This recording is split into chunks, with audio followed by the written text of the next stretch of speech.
Friendship supreme. Friendship supreme. Finding the geek within. Hey everybody, my name is Michael. My name is Cleve. My name is Stephanie. Welcome back to another exciting episode of Friendship. Preem? We're the podcast that dares to ask, what do you think is the first Transformer to ever exist? It's got to be Optimus Prime, right? Yeah, it's gotta be Optimus Prime. So one of the most amazing facts I learned while doing the research for this episode is that the original robot that was ever created that actually transformed and influenced and is the sole reason that Shogun Warriors happened, which then birthed the Transformers, was Spider-Man in Japan. So we're going to talk about Japanese Spider-Man because it's a really interesting topic that I'm usually not a huge fan of Spider-Man. I'm not real quiet about that. But Cleve is a huge fan of it. So I saw an opportunity when I saw a mini documentary about it and thought it'd be a lot of fun to talk about the crazy shit that the Japanese do with Spider-Man. With everything. But yeah. So do you have anywhere to watch this that you saw? So the mini documentary, it's a docu-series called Marvel 616. If you have Disney Plus, it's actually really interesting. They have an episode on cosplaying and like kind of how Marvel has really influenced that world. It really just goes deep into weird things about the Marvel universe that you may not know. And the first episode is this. And Disney, the check goes to friendship.supreme. That's right. At gmail.com. So interestingly, the original Spider-Man film was a direct-to-TV film done in 1977. Okay. Not Tobey Maguire? Not Tobey Maguire's 2002. And Stan Lee was super excited about it. It was supposed to be a like the main head consultant, which one would expect that Stan Lee would be. And apparently he was not really talked to at all about it. Nobody asked him anything. They didn't consult really with him at all. So it flopped horribly. Nobody liked it. It looked terrible. He didn't swing from webs. He didn't it was real weird and kind of what you would expect if like Cleve and I were to go and make a Spider-Man movie today. Can you imagine, like, I wonder if he reflected on this movie when, like, Far From Home or something came out, or Homecoming. I think he's very, and like, point. so there's cool stories about this in regards to him as well, because he's a big reason that it ended up being able to happen. So, God, why can I not remember this gentleman's name right now? Damn it. Oh, okay. So Gene Pelk was the guy that actually his wife was from Japan, and he said, "I want to bring Spider-Man to Japan. I think this would be a really good opportunity. It would work. How can we do that?" And was talking to Stan Lee, and Stan Lee's like, "Yeah, I mean, like if you think you can," he's like, "I trust you enough that if you think you can make it happen, you have my blessing, go do it." So he goes to Japan and he's trying to figure out how all this works. And he finds a fun fact about the way Japanese children's shows come out, much like how our shows were in like the late 80s, early 90s. They were only made to sell toys. Like the reason a cartoon or a TV show would come out is so they could sell whatever tchotchke they made that they were trying to sell in the market to kids. That makes sense. But there's there's a company called Toa who I recognize the opening scene for, like they're how like Miramax or not Lionsgate, but the one that MGM has the lion roar, that thing that comes in the front. I recognized it because they did the film Battle Royale, which is one of my favorite films of all time. Real different concepts between the two. But anyways, so Toa said, we think we could do this, but you need way more toys. You need kinds of crazy shit. Like, we need it to be more of a Japanese styled show. And so Gene was like, go with it. Go with God at this point. Like, if you think we can make this happen, make it happen. And so the first thing that they did was they went to one of the number one toy makers in their little toy, because Toya had them, like, they made their merchandise, and they said, we need something spectacular for Spider-Man. They showed him comic books, and he's like, well, I mean, he needs a robot, because why not? So he gets a robot called the Marveler, who is a Sphinx. Okay, not a spider. Right? Nope. And he calls it down, and this is the first time Or any on bug. record. What? Or any bug. This is the first time on record they ever had a toy that transformed from a giant ship into a robot that he fought with. And like, it was this huge ordeal. And yes, the spider, I mean, the big mech or robot had like the giant sword, everything we would expect from like your typical now Transformer type of, Like a Gundam. yeah. And like, this was the first time this had ever happened. And like, so this toy, huge success, by the way. Everybody loved the shit out of it. And then he ends up getting a car, kind of like Speed Racer. It's called the GP7. Or no, GP7. That he calls with his little wrist thing. So they changed the whole story of him. And Stanley's one stipulation was that you can do this, but it stays in Japan. It does not leave Japan. You bring that shit over here. Exactly. And that's why he was like, you have free reign, do whatever you want, but it has to stay there. It can't go anywhere else. So it could not leave the island of Japan. And like, they would come to Gene and say, well, like, you know, what characters can we use? And they didn't like the idea of using Greek or Roman mythology villains, which a lot of the Marvel universe used kind of that centered around it. So they used the traditional Japanese like folklore to create all these different monsters. There's like manta ray and like squid monsters, all kinds of crazy shit.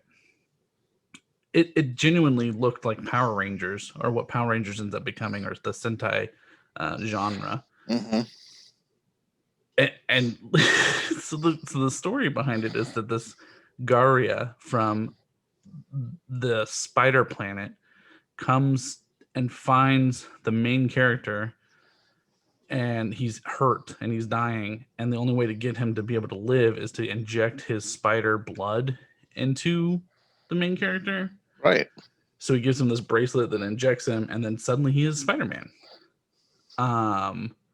It was apparently like super revolutionary on the way that they had, well, not revolutionary, but they really showed like the female character and Spider-Man. So his love interest and him were like super supportive. It was a kid's show, so they very much like don't show any romance between them, but they were together. And so it was him. So it's not like Next Mutation? No, they're right. They're not trying to make everything sleep with everything. But like, it was this huge positive role model. Like, you know how we talk about Static Shock recently, and how like they tackled like serious issues and stuff. Like, that was what this was for them. And this was in the late 70s. And it was this big ordeal. Like, they tackled bullying and how you need to just believe in yourself. And like, it was just genuinely a good show for them. But he was also like a kind of a darker character, weirdly. Every time he fought anybody and they're like, who are you? He would say, I'm the emissary from hell, Spider-Man. That's fair. That was his line. Every time he'd show up, he's like, I'm the emissary from hell, Spider-Man. But like, some of the insane things that this did or influenced are kind of amazing. So first of all, no budget whatsoever, and so they did all their own stunts, and like, there was no CGI, there was no trickery. Right. So, you know, sometimes you see like the miniatures and stuff like George Lucas would do, where you see like a little truck go off of the cliff and they're like, oh no, and it's obvious. But like, the stunt guy, he recounted his first time one of the first stunts he ever did for him was the opening scene, like the credit, like when it's rolling through, and he had to climb Tokyo Tower. And he got there and he's like, okay, so like, what do you want me to do? And they're like, you're just gonna climb this. And he's like, but like, how high would you like me to go? The dude climbed 60 meters in the air, no rope, no net, nothing. And he kept saying, he goes, I just knew that if I screwed up, we were done. And Right. that was it. The show's over. How tall? How 60 meters? How big tall is it? Great question. I mean, I just out of the gate understood that 60 it was meters. nothing It was to high. fuck around with. Yeah. 196 I'm sure feet. Okay. So almost 200 feet. Yeah, and the dude just free climbed it, and like it kind of looks like the Eiffel Tower esque, like that same the way it's like iron gridded, but it's like super curved. But the guy was like, it's like there were times where he was climbing under bridges, and he did like everything. He said he always had like this rope tied to him, and like he'd have to position himself in weird ways so you couldn't see the rope. But Right. this was the first time they showed like on live action, like crawling on walls, and like it just was, they went balls out. And like the main actor had been an extra for Toa for 3 years, never done anything else. He just randomly would appear every once in a while in different shows for them.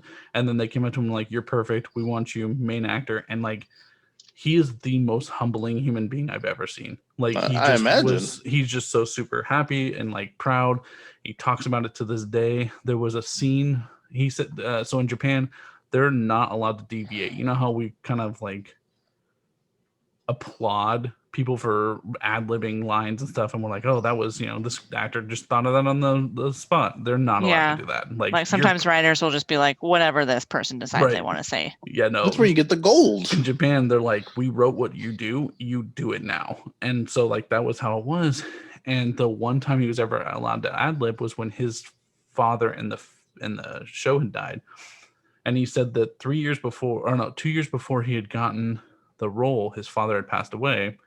And so when he was told to ad-lib his dad dying, he's like, I didn't get to see my dad when he passed, and I didn't get to see him before he was buried. So like he had this emotional breakdown on screen. Just, he was like, it gave me closure and the ability to talk to my own dad, and even though it wasn't his dad.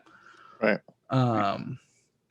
But like he just talks about how hopefully, his family's proud of him and how proud he is of it. The man didn't know that Stan Lee had seen it until this documentary is done, because and they said this to him, and I don't know if someone would have caught that. I don't think, like, they didn't really zoom in on the fact that this happened. Yeah. But nobody outside of Japan had seen this widely, like openly, until 30 years after it. So 2009 was the first time someone could see it on YouTube. That's so crazy that like this whole thing exists and nobody knows about it. Right. Well, and you know what? Like, so we collect pops. Mhm. You can see behind Cleve and I, we collect pops. And there's the pop from Japan that was a Spider-Man pop. And I never understood why his eyes were yellow. And the reason why, in this show, his eyes were yellow. And like some of the times, like his eyes would actually be yellow instead of white. Apparently, I don't know. But like, it's, yeah, the fact that existed, and like until 2009, Stan Lee hadn't seen it. Right. He saw a pilot that they had cut for it, which, by the way, while they were doing the pilot, they flew out all of these people, and Gene's talking to all the executives from Marvel at the time, and Stan Lee's sitting there, and he's like, hopefully this goes well, because we shot all this footage. They were shooting 2 episodes a week because they just had to save time and money. So they were just like nonstop going. All of the executives, after they'd done screening the pilot, were like, this is awful. What the hell have you been doing here? Like, nobody's going to buy this. And like, they all just sat there and kept like harping on it.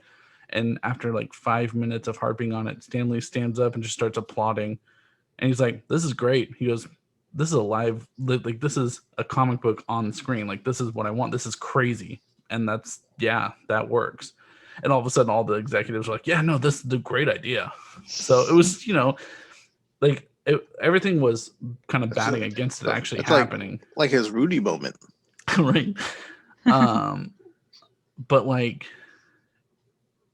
the main actor would talk about like how weird it was or how great it felt to like have people coming up to him and talking about how he's Spider-Man. And right. it was a huge deal to him. And Yeah. so when they showed him, or they asked the guy, they said, "Hey, did you know that Stan Lee was a huge fan of yours? Like he really liked what you did with Spider-Man."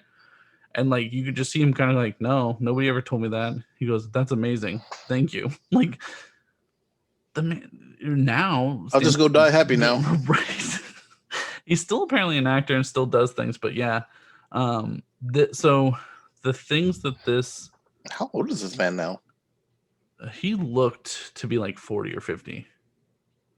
The things that this influenced are kind of interesting to me. I was trying to think if there's any other crazy things that happened in this. The big things that they made sure was that he was like a Spider-Man, or he was like a spider.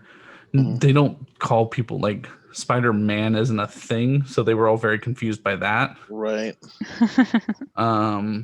I know that the main actress, she was like, I didn't know what to expect. I imagined he'd just have some like weird mask on, but then I got there and he looked. She essentially just laughed Nothing at like him a spider. right. She's like, "What the hell is this?" But the things that this influenced are so interestingly. So, Sentai is a not hentai, by the way. One letter is wildly different. Sentai is Oh, look them both up. Don't Google that. the first known Sentai to come out is in 1975, and Sentai is essentially Power Rangers. That's the footage that Power Rangers uses is from old Sentai films or shows. It's the idea of these fantastical fighting monsters, or these superheroes fighting monsters all the time.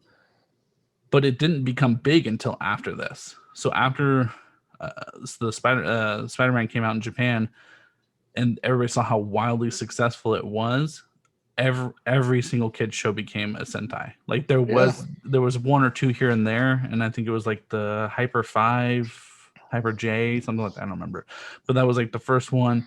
And then after that, like after Spider-Man came out and it did so well, all of a sudden everything was Sentai. And Gene, like one of the last things he said was, it's crazy to think that like without Spider-Man in Japan, like we would have probably never gotten Power Rangers, because without Sentai, Power Rangers would have never existed. Right. Because the weird history behind Power Rangers is that the only reason it worked was because it was so cheap to just buy used footage. And then like I started out with, the transforming robot that he has, the Marveler, is the influence behind Shogun Warriors, which was a comic book series, and in that comic book series is where the Transformers came from. And think about how crazy like that particular franchise has become. Michael Bay would be broke right now without that. Megan What Fox would would have Michael no Bay work. doing? Shia LaBeouf would be doing remembering holes, although he might not have gone crazy. That's true. We could have saved Shia LaBeouf. Poor Witwicky. But no, to think that it was hidden for 30 years essentially. And loved. Is hidden and right. And a lot of it has to do with the fact that Disney / Marvel didn't, well, I guess back then it would have been just Marvel, didn't want this other Spider-Man to exist because it was so fantastically outside of what their vision for Spider-Man was. The big haha at the end of that is now they live in a world where there's 8 million different Spider-Man. Very true. And I'm always curious, like, if maybe he'll pop up in something like that. I know they had the girl that My Chemical Romance did. Weren't they the ones that came up with, Penny. Yeah. Yes. Is that the girl from Japan, I think, with the robot mech? Yes. Yeah. I was going to, I guess you don't know.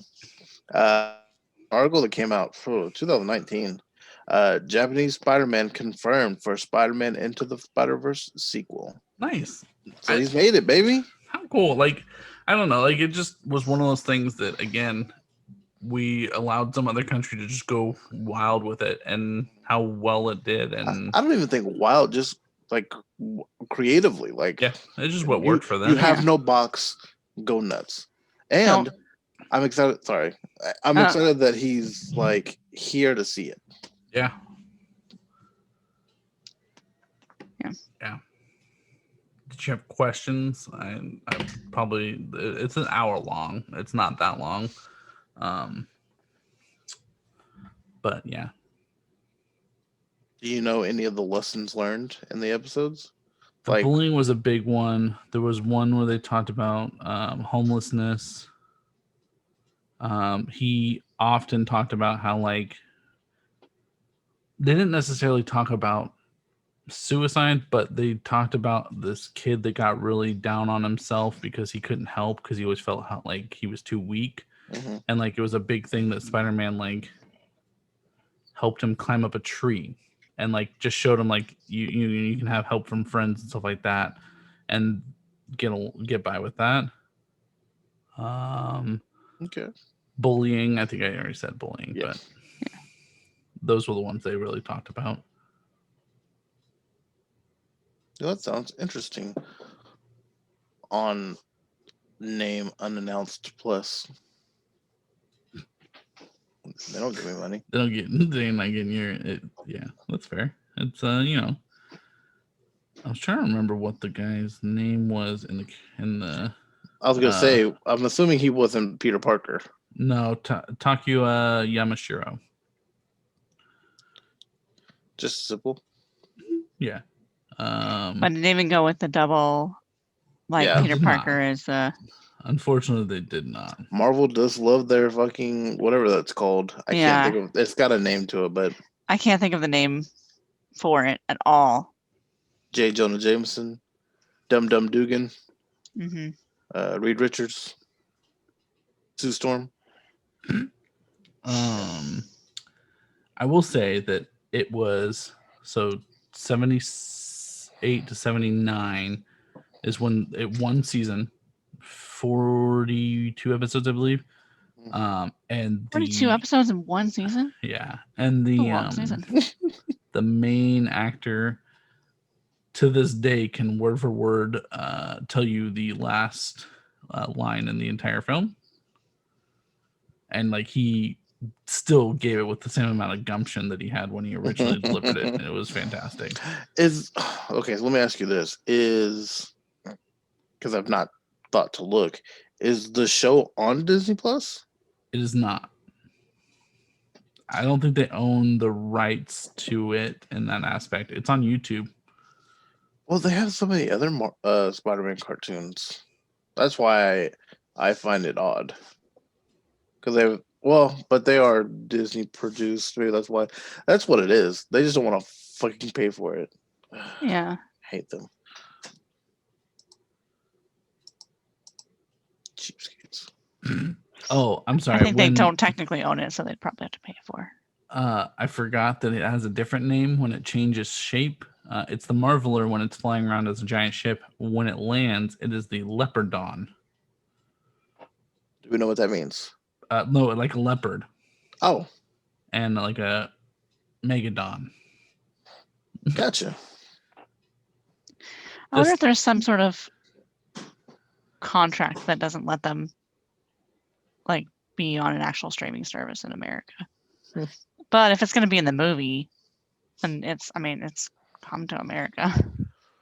Well, not to mention that, Sony just owns Spider-Man. Maybe that's what it is. Maybe it's owned by Sony technically. Yeah. And so they can't touch it. Because if I remember correctly, none of the Spider-Man MCU movies are on Disney Plus. Yeah. It's only the cartoons. Yeah, there was a whole thing about like, is Spider-Man going to be able to even be in Marvel anymore? Because they're not owned. I misspoke. I thought it was YouTube that it released. Apparently, it released on Marvel's media. Like when they had the Marvel Unlimited, apparently there was some Marvel streaming thing for a little while, which I'm not familiar with. But now that makes me question whether I'm right or not, and so I'm looking real quick. Right, in what no, aspect? It is definitely not on. Whatchamacallit? YouTube? No, it's just not on Disney Plus. I'm pretty sure I looked up episodes on YouTube and was able to watch like the intro and stuff. 22 episodes too. That's a lot. That's like at least 2 seasons.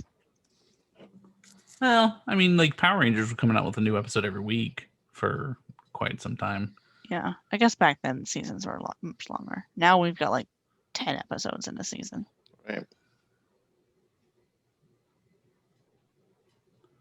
Just trying to see. Thinking Yeah. 24 had 24 episodes. But yeah, no, I don't know. It was interesting thing. It is. The lore of the Spider-Verse continues to grow. I preferred this Spider-Man over Peter Parker. We, Stephanie, it is now your job to find a different Spider-Man and bring that information to us. Find us another secret Spider-Man somewhere in the world. Yeah. Good luck. I'm gonna have to buy the VHS and then borrow the VHS machine from Stephanie I again. was gonna say it was like, and then do what? Build a house? You can borrow one of mine. I have two. Oh, I know. I used one once. That's too many. So, is that on It's a- DVD at this point? It's a combo DVD VHS. You said that like you were making a point. Where did you even find a combo at? And I've had it since I was Mm. Since Only they were when it was a big popular. deal. when they came out. It was like such a cool thing. I've just had it since then. And I have VHSs, and the only way I can play them is on that, so I just keep it. Man, he's got this bomb ass shirt on TeePublic. Yeah. But yeah, that was what I had for you. Japanese box set, $45 on eBay. I'll figure it Do out. you guys have any final thoughts on Spider-Man in Japan? I know you guys didn't see it, and I tried to run through it as quick as possible. No, I think it's amazing that there can still be so much out there that nobody's aware of. Yeah. Because I'm sure a lot of the world is not aware of the Spider-Man at the moment. He did comment. Gene had commented on the first difference that he noticed between why American comics didn't work in Japan was the fact that you can read like an entire 2 pages of manga and not a single thing will actually be said. Whereas in American comic books, it's like 4 bubbles of like a paragraph that you're reading. It is rough. You're not wrong. So that's why like the TV show then had just a shit ton of action, because it was like that's what kids want to see, is all this action. Again, not wrong. No, man. No, that's cool. I'm upset you didn't give me that pop now. That imagine- pop's so expensive. I imagine there's a ton of people who don't know about this Spider-Man because they made it that way on purpose for so long. Yeah. But once it's in the movie, Mm-hmm. all of a sudden it's going to be huge. Miles Morales all over again. It's like Spider Noir, how everybody loves the shit on Oh my him. God. I wish that they would give these characters their own movies. I would watch them. Spider-Man, specifically? I'd watch John them. Mulaney? Are you kidding me with the crossovers of different superheroes like we did the episode It'd on? be gold. It'd be gold. You don't want to see him meet up with his vibranium cybernetic friend Pigeon? I do. I really, really, really do. If you guys have any thoughts or comments, or you've seen Japanese Spider-Man, please let us know in the comments down below. Make sure you hit like and subscribe, because we come out with content every week. We do be doing crazy things. If you guys have any comments or suggestions for episodes you guys would like to see, you guys can reach out to us at our social medias. What are those, Cleve? We have a Facebook, Instagram, and Twitter that are all Friendship Supreme, except Twitter has no eyes in the word friendship. All eyes typically make it to the YouTube channel, where you can see our beautiful faces and watch when I do stuff like this. We also have a Patreon, which is patreon.com/Friendship Supreme. Anything that we get goes directly back into the podcast, and it helps us out greatly, because ideally I want to stop doing any kind of work and just bring videos to you guys, but I can't do that until you pay me. So it's a real back Money, and forth. please. I've been Michael, This is Cleve. This is Stephanie. emissary from hell, Spider-Man.